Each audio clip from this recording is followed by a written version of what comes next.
Nah, Halo, ini dia. Waalaikumsalam. Apa kabar nih, Kak Cirman? alhamdulillah baik. Mbaknya Baik apa ya. kabar? Alhamdulillah. Alhamdulillah sehat juga, baik. Ya ini masih dalam suasana Lebaran, jadi minal aidin wal faizin. Mohon maaf lahir dan batin. Iya, sama-sama. Gimana Coach? Lebaran mudik kah atau gimana nih? Sibuk nggak nih Lebaran Ya, ini? tahun ini kita di rumah aja. Di rumah aja.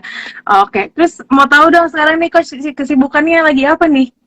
Ya, kesibukannya seperti biasa di rumah jagain cucu, ya. Oke, nih Coach kan ini kita spesial ulang tahun hari ini ulang tahunnya bola.com. Terus Oh, jadi narasumbernya juga spesial nih, ada Coach Irma hari dan kita akan mungkin flashback sedikit nih Coach. Kita akan bahas karena sebentar lagi kan mau ada SEA Games ya, SEA Games iya. 2023 di Kamboja. Ya, jadi kita mau nostalgia sedikit nih, Coach Dirman sama Coach Dirman kan di SEA Games kan ini salah satu Coach Dirman ini salah satu pemain yang berada di dalam skuad yang mencetak sejarah ya pada saat itu. Ya, Um, nah ini boleh ini nggak sih Coach di mungkin bisa diceritakan bagaimana sih perasaan Coach pada saat itu gitu kan? Mungkin untuk teman-teman yang belum tahu kali ya, yang lagi nonton nih, Coach Dirman ini waktu itu mungkin belum lahir juga kali Coach yang lagi nonton sih. eh, Jadi iya, kita lama jadi sekali kita ya. ingat kita kasih tahu dulu.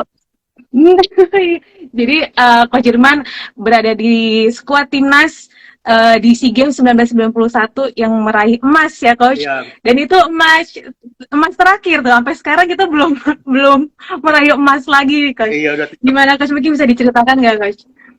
Ya, alhamdulillah waktu itu kita dapat meraih emas ya. Tentunya itu satu perjuangan yang dan kerja keras dari tim kita semua waktu itu, yang mana waktu itu kita dilatih sangat keras sama Anatoly Polosin, yaitu latihannya sehari 3 kali selama Uh, TC itu. Ya, jadi terus terang pada saat itu sebenarnya kita juga banyak dihuni oleh pemain-pemain muda di bawah 23 tahun ya. Hampir hmm. 70% itu pemain-pemain muda waktu itu. Karena waktu itu Polusin berlatih sangat keras sehingga banyak pemain-pemain senior yang mundur selama TC itu. Jadi memang boleh dibilang seleksinya tuh seleksi alam. Siapa yang kuat ya terus lanjut. Seperti Hmm. itu. Nah, tadi ngomong kan katanya sehari itu 3 kali latihannya itu. Nah, itu juga aku dengar-dengar cerita gitu, Coach. Katanya tuh Ya. benar-benar persiapannya tuh benar-benar digojlok abis-abisan tuh ya. Bisa ceritain nggak tuh? Itu ngapain aja, Coach, sehari itu latihannya tuh? Ya, sehari 3 kali. Itu dalam 1 minggu tuh nggak ada liburnya. Jadi hanya ada 2 sesi latihan libur dalam 1 minggu itu. Itu hari Jumat untuk anak-anak yang Muslim untuk ke masjid. Terus hari Minggu pagi untuk yang non Muslim untuk ke ibadah. Jadi boleh dikatakan tiap hari itu kita latihan. Nah, cuman hari Jumat kita latihan 2 kali, hari Minggu kita latihan 2 kali. Dan yang lainnya tuh latihan sangat berat. Dari pagi jam 6 itu kita udah latihan. Biasanya kalau pagi itu kita banyak latihan dari endurance. Jadi jogging 2 jam, selama 2 jam itu jogging. Dibawa ke satu tempat yang berbukit-bukit gitu ya biasanya di Bandung itu. Terus kita jogging selama 2 jam, pulang. Terus jam 11 kita udah mulai latihan lagi sampai jam 1.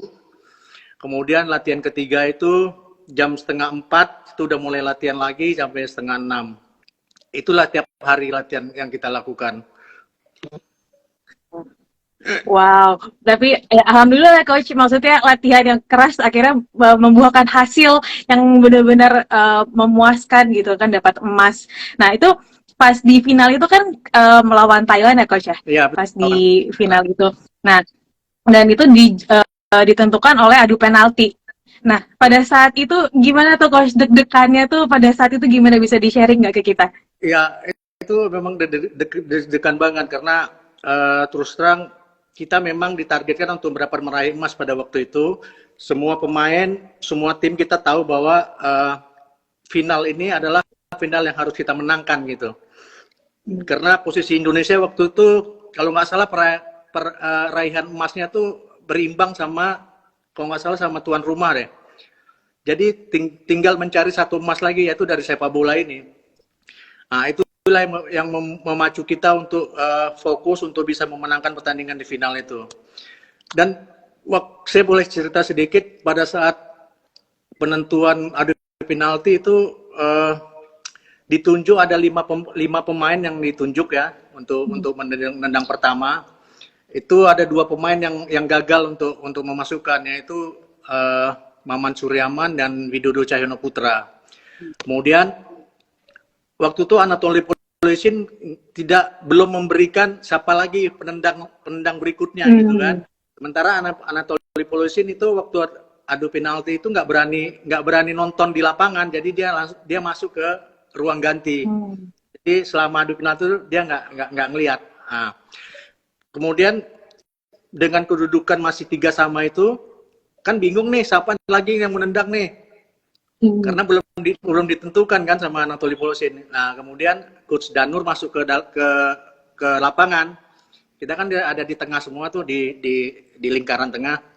Masuklah Coach Danur. Coach Danur sebenarnya waktu itu Coach Danur menunjuk Robi Darwis, karena waktu itu hanya Robi Darwis yang senior yang tersisa di tim kita kan. Tapi Robi waktu itu yang mentalnya masih yang oke ya, mentalnya gitu ya Coach. Ya, Robi waktu itu menolak, jangan saya bang, katanya, jangan saya coach. Terus ditawarkan lagi ke pemain-pemain lain, semua nggak ada yang mau, menolak semua kan. Habis itu saya bilang, oke coach, saya aja, saya bilang gitu kan. Kalau kamu berani, ya berani. Dia bilang, ya udah kamu ambil. Yang saya rasakan pada saat saya dari garis tengah itu menuju ke bola itu, terus terang hati ini udah deg bergetar,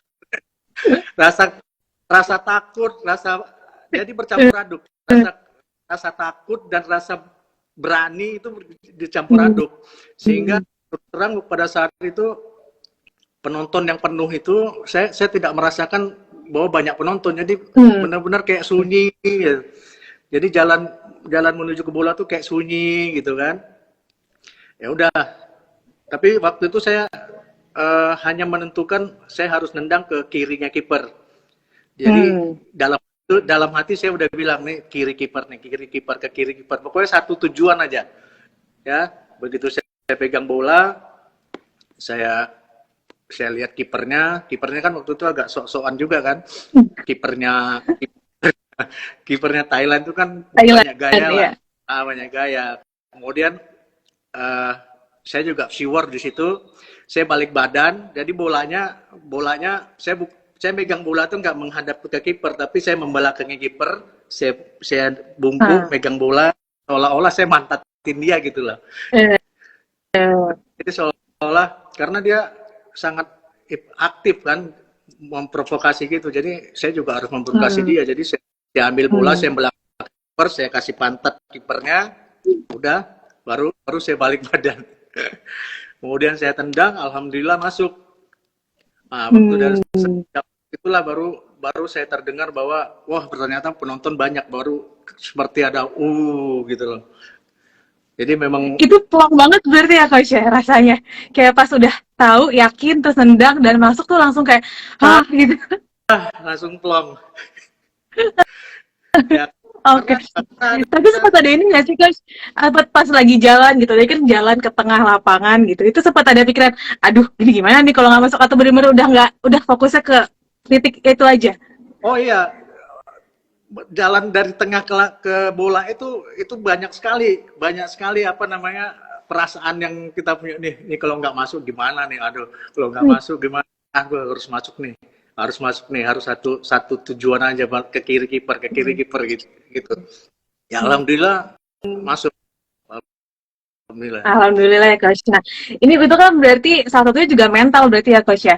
Nah ini kita kan akhirnya sekarang nih terakhir dari Coach dan teman-teman dari tahun 1991 itu sampai sekarang 32 tahun ya. Kita belum dapat mau peroleh emas lagi nih di SEA Games. Nah, kalau menurut Coach pribadi, apa sih faktor yang buat timnas Indonesia nih sulit untuk meraih emas lagi di SEA Games? Iya, 32 tahun tuh waktu yang sangat lama ya, saya pikir ya. Eh, saya pikir mental sih Mbak. Ya Hmm. semua tuh dari mental. Kita teknik, punya taktik, punya fisik yang bagus, tapi kalau nggak punya mental yang bagus, itu saya pikir kita nggak akan berdapat apa-apa. Kita dulu dilatih sama Paulus ini tuh benar-benar untuk memperkuat mental. Ya kita Hmm. yakin bahwa kita waktu itu bahwa kita menang fisik waktu itu. Ya boleh Hmm. dikatakan menang fisik. Kalau masalah fisikal, masalah ini kita mungkin kalah dengan Singapura, kalah dengan Thailand ya. Tapi cuman kita punya mental, punya fighting spirit untuk tidak mau kalah dalam setiap kejadian di lapangan. Itu yang membuat tim itu Hmm. solid. Berarti, berarti salah satunya mental ya coach, karena memang pemainnya masih muda-muda juga, tapi kan coach juga itu muda ya, maksudnya Ya, waktu pas di SEA ya, Games tuh, muda. dan berani juga untuk akhirnya oke deh saya yang mengambil penalti gitu. Berarti kan itu mentalnya berarti udah bener digojlok ya coach dari pas latihan persiapan Betul. itu ya. Karena apa? Karena uh, selama saya dilatih sama bola, saya nggak pernah dilatih bahwa untuk naik gunung. Karena sama polisi itu kita dilatih naik gunung loh, Mbak. Jadi uh, ada 1 bulan lebih di Bandung itu setiap 2 minggu sekali itu kita ada naik gunungnya. Jadi habis latihan di Pusdikpom itu kita disuruh bawa sepatu cat. Habis latihan di lapangan, kita jogging itu mungkin sekitar 7 sampai 8 kilo. Kita kira itu udah selesai latihan kan? Habis sudah nunggu di sana. Nah, ternyata kita disuruh naik gunung, dikasih apa namanya? Dikasih tombak, dikasih kayu gitu sepanjang 1,5 meter. Karena waktu itu gunung itu belum ada jalan setapaknya, jadi kita yang buat jalan itu. Jadi benar-benar merayap yang pakai apa namanya, pakai akar-akar pohon kita pegangan, ya kan, saling membantu. Kalau kita nggak, teman kita nggak bisa naik ke atas, seperti itu. Itu kita turun di seberang gunung turun kan. Kita pikir udah selesai nih. Kita pikir sudah selesai. Ternyata disuruh jogging lagi. Disuruh jogging ke tempat kita naik tadi, kemudian disuruh naik lagi. Itu sampai 3 kali. Jadi satu sesi naik gunung itu 3 kali, naik tuh jogging, naik lagi, jogging lagi, naik lagi, 3 kali. Itu seminggu 3 kali. Itu kita bener-bener digocok bener-bener tuh ya coach. ya, bukan hanya di latihan fisik, juga itu mental. Saya pikir itu untuk latihan mental. Ternyata kita kuat gitu. Awalnya kita menyangka bahwa aduh berat banget nih, kita nggak kuat. Tapi kita lakukan, kemudian yang kedua, yang ketiga, akhirnya itu jadi ringan gitu loh. Jadi biasa. Ya. Oke, ini kalau sebelum kita juga mau bagi-bagi kuis, tapi sebelum itu berarti pengen tanya nih, berarti kalau dari di SEA Games 1991 itu kenangan atau yang kejadian yang tak terlupakan berarti itu ya coach, sebelum pas persiapannya itu tidak akan terlupakan ya. Ya, Sama mungkin yang tadi tendangan penalti tadi itu ya, tendangan penalti itu ya coach. iya, itu nggak pernah terlupakan lah, selalu saya ingat itu kejadian-kejadian seperti itu. Ya, ini katanya Indonesia termasuk di grup yang istilahnya mudah gitu ya. Benar nggak coach? Semudah itu kak coach kalau menurut coach Ya, Dirman? kalau lihat sejarah dari tim-tim yang ada di grup Indonesia di SEA Games ini, saya pikir boleh dikatakan apa yang dikatakan oleh masyarakat bahwa ini grup yang mudah. Ya karena grup yang kuat-kuat itu kayak Thailand, Singapura, Malaysia, Vietnam itu berada di grup satunya ya. Ya. Ya, tapi bagaimana juga ini sepak bola gitu loh. Ini sepak bola. Ini jangan terutama untuk pemain ya, jangan menganggap ini hal yang gampang gitu. Karena lawan juga berlatih, lawan juga punya kemauan untuk bisa memenangkan pertandingan. Jadi intinya siapapun lawannya ya harus berjuang keras, harus berjuang untuk bisa memenangkan pertandingan. Jadi jangan dianggap remeh. Oh ya tadi saya salah sebut ya, yang kita di grup A, yang di grup B itu Thailand, Vietnam, Singapura sama Malaysia. Ya. Itu yang di grup B ya guys. Nah berarti yang pertama kita akan melawan Filipina nih, Coach, besok. Kalau menurut Coach sendiri bagaimana peluangnya untuk dari ngelihat dari pemain-pemain yang dibawa oleh Coach Indra Syafri ke Kamboja, apakah optimis nih Coach bisa mengakhiri tadi itu puasa 32 tahun?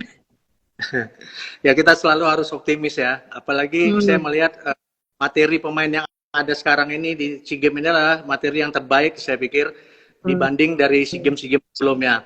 Karena pemain-pemain yang dipanggil ini adalah pemain-pemain yang selalu bermain reguler di timnya di Liga 1. Ya, jadi mereka masuk ke timnas ini bukan dari cadangan di tim. Mereka semua pemain inti bermain di Liga 1. Saya pikir ini satu nilai positif bagi tim ini untuk bisa meraih kemenangan-kemenangan dalam setiap pertandingan di SEA Games ini. Oke. Tapi kalau pasti ada kelemahan yang mungkin jangan sampai jangan sampai bisa dimanfaatkan oleh tim lain, tuh ada nggak Coach yang harus hati-hati nih kita? Ya, tentunya tentunya kelemahan-kelemahan itu pasti ada ya. Tentu pelatih tahu bagaimana menyatukan pemain-pemain yang boleh kita dikatakan nih bintang di klubnya masing-masing, kemudian disatukan dalam satu tim nasional ini untuk bisa menyatu, untuk bisa chemistry-nya bisa ketemu di dalam tim ini. Ya mudah-mudahan Coach Indra Syafri bisa menyatukan kekuatan-kekuatan yang ada dari pemain-pemain ini sehingga bisa menghasilkan satu energi dalam setiap pertandingan itu untuk bisa memenangkan pertandingan. Tidak jadi jangan pikir untuk mencari seri atau jangan takut kalah lah. Kalau bermain itu masuk ke lapangan harus yakin bahwa kita harus memenangkan pertandingan ini. Saya pikir seperti itu. Oke. Nah, kalau dilihat beberapa pemain, Coach, kalau menurut Coach Dirman sendiri, pemain yang paling menonjol di squad ini ada nggak? Saya melihat di squad ini ada beberapa pemain yang menonjol. Salah satunya di gelandang itu ada Marcelino dan Beckham. Ya. Di pemain belakang itu ada Rizky Ridho. Kemudian di depan ada Sananta, Ramadan Sananta. Saya pikir itu pemain yang mudah-mudahan ya, insya Allah akan memberikan emas untuk Indonesia di tahun ini. Amin, amin. Oke, Coach, langsung nih Coach kita lanjut lagi. Mungkin kalau menurut ke Coach Dirman sendiri dengan pengalaman Coach Dirman gitu ya, apalagi sekarang juga sudah merasakan menjadi pelatih juga gitu. Apa sih yang membedakan pemain atau khususnya sepak bola di zaman saat Coach Dirman menjadi pemain dan zaman sekarang nih, zaman now gitu ya, kalau kata anak-anak zaman now nih khususnya di timnas Indonesia, itu apa sih Coach bedanya Coach? Eranya memang berbeda ya. Yang pasti itu mungkin yang saya rasakan perbedaannya bahwa ialah kita dulu masuk ke tim nasional itu sangat bangga. Ya, kita punya kebanggaan dan kita bahwa kalau kita udah masuk tim nasional, kita merasa bahwa kita punya tanggung jawab untuk memberikan semua diri kita ke tim nasional itu. Ya, apapun itu. Saya dulu pernah di tim nasional, terus ya istri saya sakit atau apa gitu, saya nggak meninggalkan TC Timnas gitu. Jadi boleh dikatakan kita fokus memberikan 100% diri kita untuk tim nasional.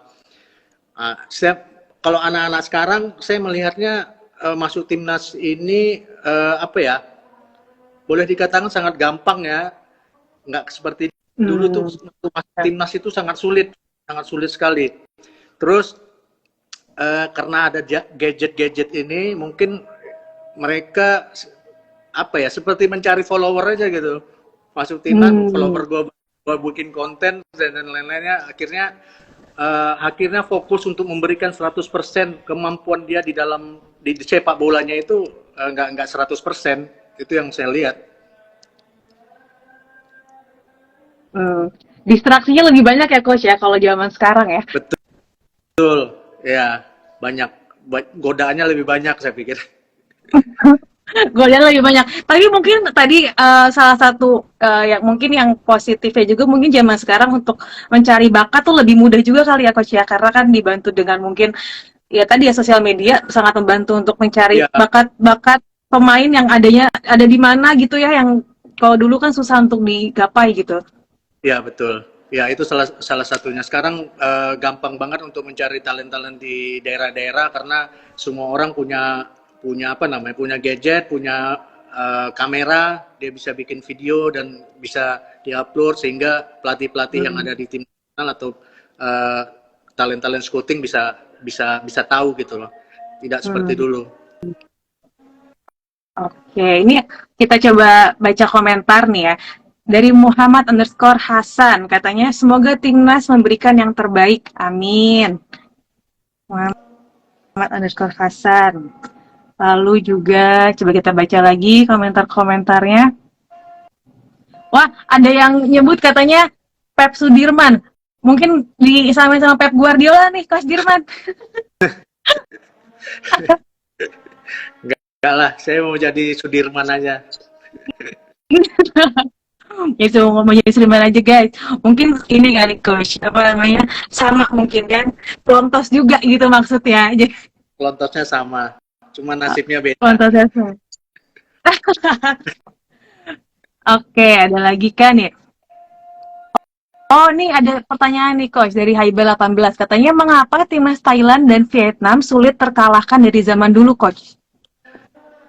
Eh, Ya karena memang dari dulu memang Thailand itu punya apa ya?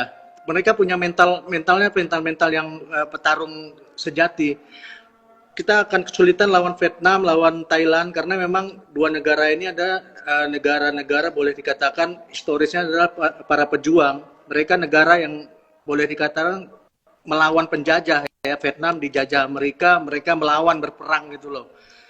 Berani terus. Thailand juga punya mental negara kerajaan yang mereka sangat apa namanya sangat hormat sama rajanya, apapun yang raja bilang mereka akan berjuang untuk memenangkan pertandingan-pertandingan yang mereka ikutin. Saya pikir seperti itu, Mbak. Hmm.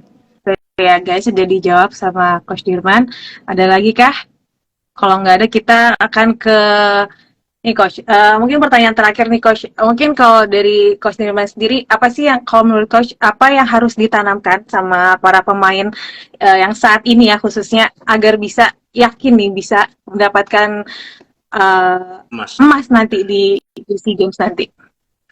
Ya eh, pemain harus berjuang maksimal, lupakan semuanya. Ya boleh dikatakan pada saat ini mereka harus lupakan keluarga, lupakan apa di luar sepak bola, mereka harus lupakan itu. Mereka harus fokus pada lawan yang akan mereka hadapi. Ya seperti besok akan lawan Filipina, mungkin besoknya akan lawan yang siapa lagi. Dan ikutin apa yang diinginkan seorang pelatih. Karena pelatih adalah boleh dikatakan pelatih itu adalah guru atau orang tua kita. Apa yang ditekankan pelatih dengan masalah taktikal, masalah kedisiplinan atau apa, ikutin dengan disiplin yang tinggi. Saya pikir itu salah satu kunci untuk bisa meraih emas, Mbak. Oke, nah itu guys makanya kita besok dukung timnas Indonesia di SEA Games mulai besok karena kan ada penyisihan jadi timnas untuk sepak bola cabang olahraga sepak bola mulainya duluan. Untuk SEA Games sendiri sih baru dimulai acaranya itu dimulai tanggal 5 Mei gitu, tapi timnas besok akan melawan Filipina di penyisihan grup A. Oke Coach, ini sebelum kita tutup kita mau kasih ini dulu tadi yang sudah komentar, salah satu komentar yang terbaik tadi saya sudah catat, namanya Muh underscore Hasan. Selamat ya untuk kamu dan untuk tadi untuk teman-teman semua yang udah mendapatkan hadiah dari jawab pertanyaan. Nanti mungkin kalian bisa nge-DM kita, nge-DM bola.com di DM Instagram, kalian bisa DM atau nanti juga akan ada kru kami yang akan menghubungi kalian. Oke, kalau gitu Coach sekali lagi terima kasih banyak atas waktunya udah ngobrol-ngobrol hari ini di Warung Bola spesial ulang tahun bola.com. Kita Ya, oh ya selamat ulang mungkin boleh dong. tahun. Nama Ya, ini nih aku baru minta baru mau minta ucapan mungkin dari Coach Dirman untuk bola.com. Ya, selamat ulang tahun bola.com. Semoga tambah jaya ya, selalu memberikan sesuatu yang positif di sepak bola Indonesia. Amin. Oke deh, dan juga yang penting sekarang kita juga apa namanya mendukung timnas Indonesia. Semoga nih puasanya bisa buka puasa gitu ya, karena kita udah lebaran, jadi harusnya sih udah udah buka puasa juga ya. Puasanya udah Oke lah kalau gitu, dan puasanya kelamaan, bener banget. Oke lah kalau gitu kita tutup Warung Bola kali ini, dan juga saya pengen ingetin untuk kalian semua juga yang nonton, kalau selama karena kali ini Bola.com lagi ulang tahun, akan ada juga hadiah-hadiah menarik dari bola. Makanya kalian kalau mau tahu apa sih hadiah-hadiahnya, langsung kalian pantengin terus saja berita-berita dan juga program di Bola.com. Dan nanti juga di bulan Juni kita akan ada event spesial. Apa itu event spesialnya? Makanya nanti tunggu aja deh di Bola.com. Oke, kalau gitu Coach Dirman, terima kasih, sehat-sehat Coach. Alhamdulillah. Terima kasih Coach. Assalamualaikum. Waalaikumsalam warahmatullahi wabarakatuh.